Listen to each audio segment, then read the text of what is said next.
আসসালামু আলাইকুম। আজকে আমি বাসায় রান্না করেছি পাবদা মাছ। পাবদা মাছ পেঁয়াজ টমেটো দিয়ে ভাজি করলে খুবই মজা হয়। তো চলেন রান্নাটা কীভাবে করেছি আপনাদের সাথে শেয়ার করি। প্রথমে আমি লবণ আর হলুদ মাখিয়ে মাছটাকে একটু তেলের মধ্যে ভেজে নেব, খুব হালকা করে 1-2 মিনিট করে ভেজে নেব উল্টে পাল্টে। ভাজা হয়ে গেলে আমি আরেকটা প্যানে তেল গরম করে নিব। এখানে তেল দিয়ে দিলাম পরিমাণ মতো। তারপরে এখানে আমি দিয়ে দিলাম পেঁয়াজ কুচি,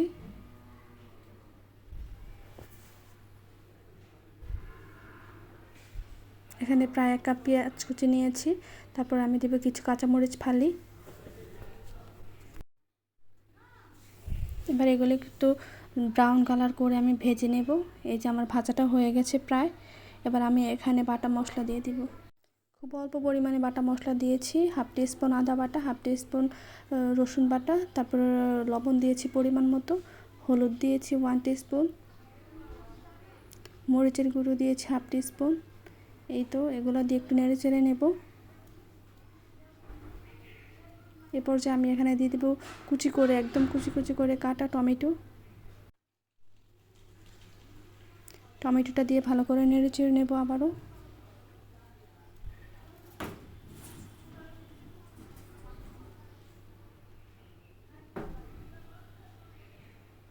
খুব সুন্দর করে নেড়ে চেড়ে আমি এখানে দিয়ে দিব সামান্য পানি, যেন মশলাটা পুড়ে না যায়। এরপর যে পানি দিয়ে আরও কিছুক্ষণ নেড়ে চেড়ে আমি একটু ঢাকনা দিয়ে দেব।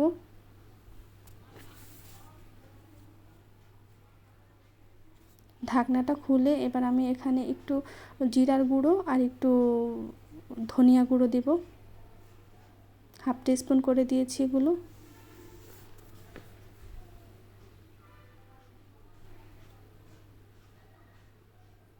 তারপর আমি এখানে দিয়ে দিলাম পানি, পরিমাণ মতো পানি দিয়েছি। মাছের জন্য আমার যতটুকু পানি প্রয়োজন আমি অতটুকুই দিয়েছি, আপনারা আপনাদের প্রয়োজন মতো দিবেন।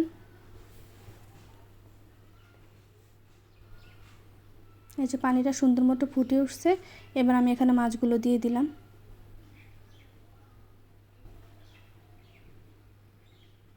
মাছগুলো সুন্দর করে বিছিয়ে আবার কিছুক্ষণ আমি ঢেকে রাখবো। এই পর্যায়ে চুলার আঁচটা একটু কমিয়ে রাখবেন, নয়তো পানিটা একদম শুকিয়ে যাবে।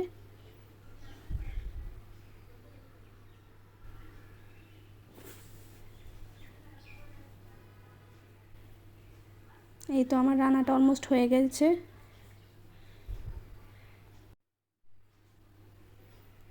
এবার রান্না শেষে আমি এখানে আবারও একটু জিরার গুঁড়ো দিয়েছি, এটা টালা জিরার গুঁড়ো, কয়েকটা কাঁচামরিচ ফালি করে দিয়েছি, এই যে এভাবে কেটে দিয়েছি। তারপর এখানে ধনিয়া পাতা দিয়ে দিলাম। এই তো আমার রান্নাটা শেষ। এবার আমি চুলাটা অফ করে দেব। খুবই মজা হয় এই রান্নাটা, সবাই বাসায় ট্রাই করবেন। ধন্যবাদ।